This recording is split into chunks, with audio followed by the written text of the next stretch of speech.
বাড়িতে কেউ আছেন? হ্যাঁ বলুন, কিছু বলছেন? হ্যাঁ, আমার বন্ধুর অনেক হাত কেটে গেছে। আপনাদের বাড়িতে ব্যান্ডেজ আছে? হ্যাঁ আছে, আপনারা একটু বসুন, আমি নিয়ে আসছি।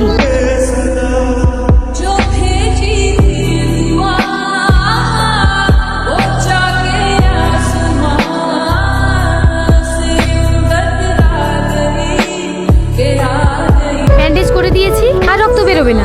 আপনি খুব ভালো। এই এত বড় লোক ঘরের মেয়ে হয়েও আপনার মনে কোনো অহংকার নাই।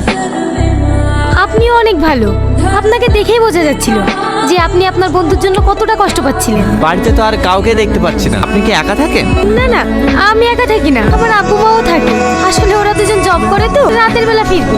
ও, বলছিলাম যে যাই।